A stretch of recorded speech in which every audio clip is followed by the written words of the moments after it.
Agenda kita hari ini adalah mengenai terkait pembayaran pensiun, mengenai pelayanan bagaimana pembayaran pensiun ini bisa dirasakan pelayanannya oleh ASN yang sudah puluhan tahun mengabdi untuk negara, Pak.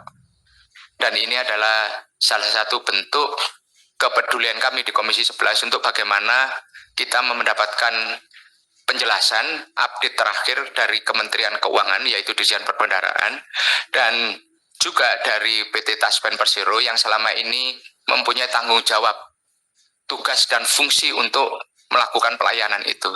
Dan sampai saat ini APBN kita itu kan masih membayar, Pak, sesuai dengan prinsip PSYugo. Dan mereka juga dipotong dari gaji mereka, dan ini secara jangka panjang menjadi kewajiban mereka, kewajiban kepada pensiunan ini kan juga menjadi kewajiban yang menjadi tanggung jawab dari APBN kita. Untuk itu saya berikan kesempatan kepada Pak Dirjen Perbendaharaan untuk memulai memberikan paparan, menjelaskan paparannya, dan diikuti berikutnya oleh Pak Dirut Taspen, PT Taspen. Sekalian dikenalkan nanti, Pak, ya, jajarannya. Terima kasih, silakan. Oh ya, mohon maaf sebelum dimulai Pak Dirjen, saya ingin memperkenalkan perkenalan anggota baru, yaitu Pak. Makasih Pak Pimpinan Komisi 11. Bismillahirrahmanirrahim. Assalamualaikum warahmatullahi wabarakatuh. Selamat pagi, salam sejahtera buat kita semua. Om Swastiastu, Namo Buddhaya, salam kebajikan, salam. Yang saya hormati pimpinan dan anggota Komisi 11 DPR RI, yang saya hormati rekan-rekan dari Taspen yang hadir, Pak Dirut dan semua jajaran, serta rekan-rekan kami di Kementerian Keuangan. Pertama, kami juga ingin mengucapkan selamat kepada Partai Gerindra yang berulang tahun pada hari ini. Mudah-mudahan semakin maju dan berkontribusi buat negara. Bapak Ibu sekalian, kami di sini ditemani oleh direktur-direktur kami. Di sebelah kanan kami ini Pak Sulaiman Shah. Ini beliau yang menangani sistem perbendaharaan. Pak Sulaiman, tolong. Dan beliaulah yang menangani pembayaran pensiun dari tempat kami. Jadi setiap bulan setelah mendapatkan tagihan dari PT Taspen, nah ini yang bayar Pak Sulaiman. Kemudian di sebelahnya ini dari DJA yang kita ajak untuk menemani kami, ini Pak Didi. Kemudian di sebelahnya Pak Didi ini Pak Saiful Islam, ini beliau yang menangani sistem manajemen investasi di perbendaharaan, dan di sebelahnya adalah Pak Ses, Pak Arif Wibawa, dan teman-teman kami di belakang. Izinkan kami mulai presentasi kami dengan kronologis pembayaran belanja pensiun. Bapak Ibu sekalian, jadi pembayaran pensiun atau belanja pensiun ini dimulai di tahun 1952 yang waktu itu dilakukan oleh Badan Urusan Kepegawaian. Jadi ini dasarnya adalah Undang-Undang Nomor 20 tahun 52. Kemudian di tahun 63 ini dengan PP nomor 15 tahun 63 untuk pengelolaan tunjangan hari tua ini dilakukan oleh Taspen. Jadi kita masih belum pensiunnya secara keseluruhan, tapi hanya tunjangan hari tua. Kemudian di tahun 1969 ini mulai ada beban APBN dengan dasar Undang-Undang Nomor 11 tahun 69. Jadi ini kita mulai mengelola, dan tabungan hari tua ini juga mulai dikelola. Kemudian di tahun 71 ini THT-nya mulai diberikan kepada Asabri, ini untuk TNI Polri, untuk TNI ya.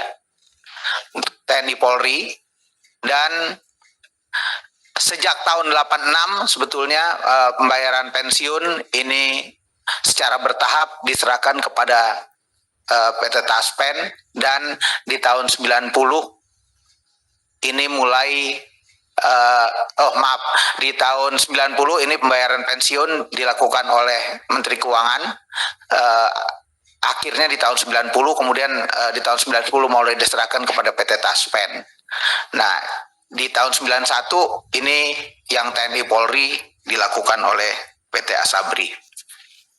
Bapak Ibu sekalian, di slide selanjutnya kami ingin memberikan gambaran apa yang kami lakukan di Direktorat Jenderal Perbendaharaan. Jadi kami selaku bendahara negara, yang pertama adalah kami melakukan pengelolaan kas dari negara, kas-kas masuk dari penerimaan pajak, PNBP, dan penerimaan yang lain. Ini semuanya masuk ke kami, termasuk yang dari tempatnya Pak Suminto. Kalau ada utang itu masuknya ke tempat kami, dan ini tentunya kita kelola untuk membiayai APBN. Untuk kementerian lembaga di sini kita membayarkan belanja pegawai mulai dari gaji dan tunjangan. Saat ini ada sekitar 1.030.000 ASN pusat, 464.000 Polri, dan 410.000 TNI. Kemudian kita juga membayarkan belanja pensiun termasuk jaminan kecelakaan kerja dan jaminan kematian.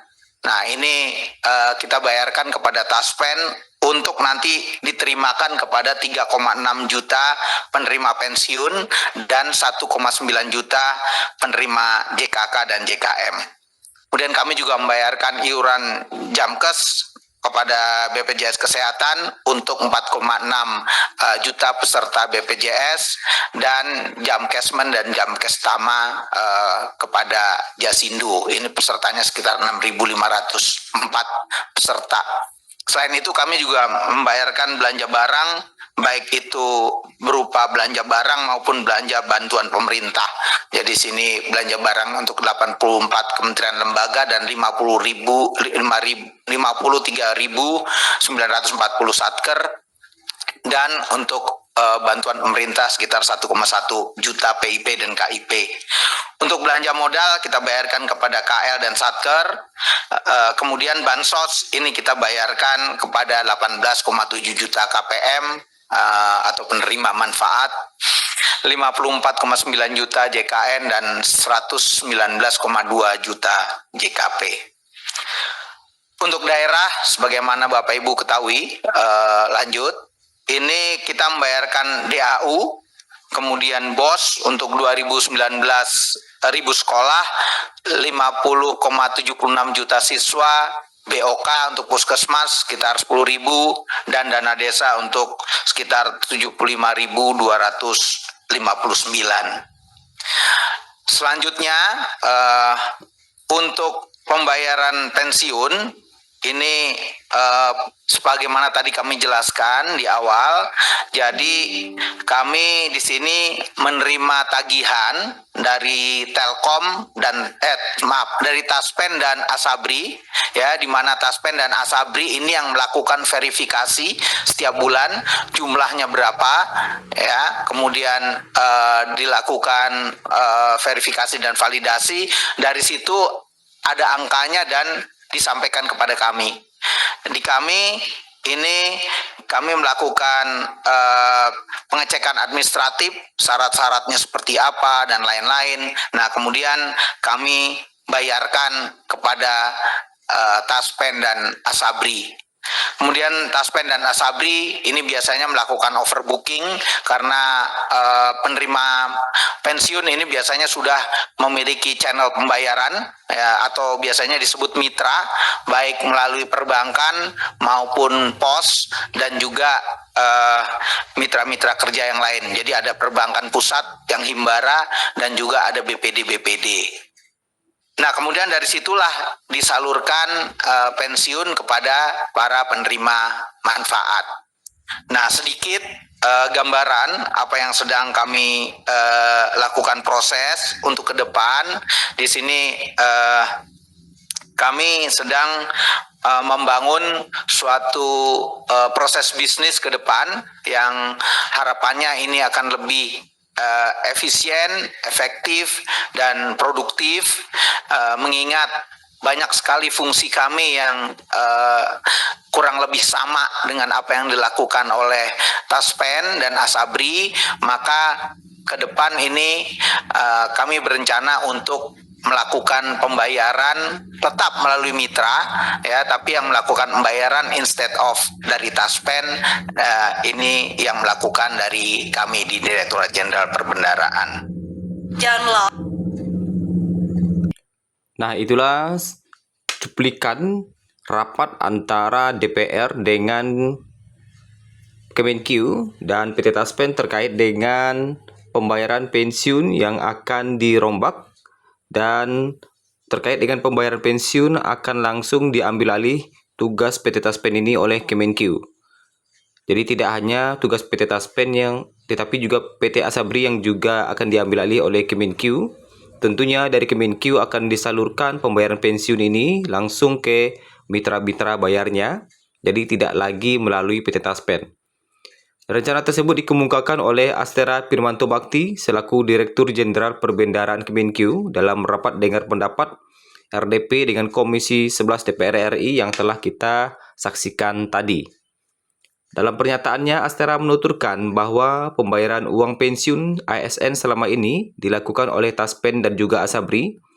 Kedepannya, tugas pembayaran uang pensiun tersebut bakal diambil alih oleh instansinya, yaitu DJPB. Lantas, kapan pembayaran pesangon pensiun hingga 1 miliar rupiah ini akan diterapkan atau skema fully funded ini akan bisa dilakukan pembayarannya kepada para pensiunan? Berikut kita simak beberapa informasi terbarunya terkait dengan skema fully funded pensiun yang akan diberlakukan kepada para pensiunan. Nah, kapankah akan mulai diberlakukan? Sebagaimana yang kita ketahui bersama, rencana perubahan skema pengelolaan dana pensiun PNS belakangan sedang menjadi topik yang banyak dicari oleh semua kalangan, khususnya pemerintah, khususnya pensiunan, di mana pemerintah saat ini berencana untuk mengganti sistem pengelolaan dana pensiun yang lama dengan sistem fully funded. Jika penyaluran dana pensiun PNS dilakukan dengan skema fully funded, maka dipastikan dana pensiunan PNS jumlahnya lebih besar. Terkait rencana merubah sistem pengelolaan dana pensiun menjadi fully funded ini, bahkan sudah selesai dibahas di Kementerian Keuangan. Sehingga untuk saat ini hanya tinggal menunggu penyelesaian peraturan pemerintah atau PP yang nantinya akan digunakan sebagai dasar hukum.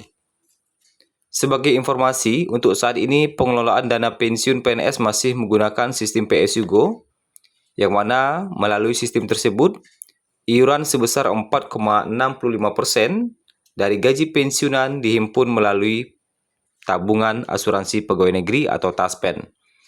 Kemudian masih ditambah lagi dengan dana yang berasal dari APBN. Akan tetapi, sistem PSU Go ini membuat nilai dana pensiun yang diterima oleh pensiunan PNS cenderung kecil. Para pensiunan PNS yang rata-rata hanya menerima sekitar 30-40% dari gaji terakhir mereka. Di samping itu, beban APBN yang terus meningkat dengan adanya skema pensiun saat ini dari tahun ke tahun membuat pemerintah terus berpikir bagaimana caranya agar beban APBN ini berkurang. Nah, tentunya salah satunya adalah mengubah skema pensiun ini menjadi skema fully funded, yang mana nanti akan ada iuran dari pemerintah beserta PNS-nya sebagai pekerja dan pemberi kerja.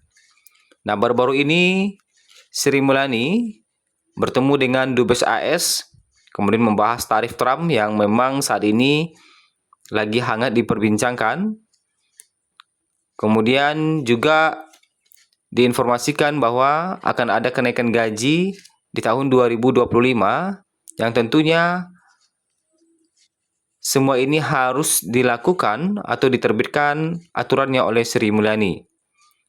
Dan sebelumnya juga Sri Mulyani telah memberikan tukin bagi puluhan ribu dosen dan ternyata tidak semua dosen yang mendapatkan tukin. Dan setelahnya itu, Sri Mulyani juga sebelumnya telah menekan aturan terkait dengan pencairan dan komponen gaji ke-13 yang akan dicairkan pada tahun 2025 ini. Nah, lantas kapan skema fully funded ini akan mulai diberlakukan? Berdasarkan data yang kita himpun hingga saat ini di Minggu 20 April 2025, saat ini pemerintah masih sibuk terhadap hal-hal lainnya seperti negosiasi tarif dagang yang akan membuat ekonomi Indonesia itu berubah. Jadi saat ini Sri Mulyani bertemu dengan Dubes AS bahas tarif Trump hingga makan bergizi gratis Prabowo. Nah, jadi hingga saat ini di hari Minggu 20 April 2025, Sri Mulyani masih belum menerbitkan terkait dengan kapan skema fully funded ini akan mulai diberlakukan kepada para pensiunan. Walaupun saat tadi kita sudah mendengar bahwa pemerintah telah melakukan semacam pembahasan terkait dengan pembayaran pensiun ini yang telah dirapatkan oleh DPR bersama Kemenkeu juga atau Direktorat Jenderal Perbendaharaan. Tapi tentu untuk untuk pelaksanaannya kita harus menunggu lagi aturan yang resmi dari Sri Mulyani kapan mulai diberlakukan untuk skema pensiun ini. Dengan fully funded ini digadang-gadang para pensiunan bisa mendapatkan uang pensiun hingga 1 miliar rupiah. Mari kita pantau terus perkembangannya. Apabila nanti ada informasi terbaru, akan kami informasikan kembali kepada Bapak Ibu pensiunan di Indonesia ini.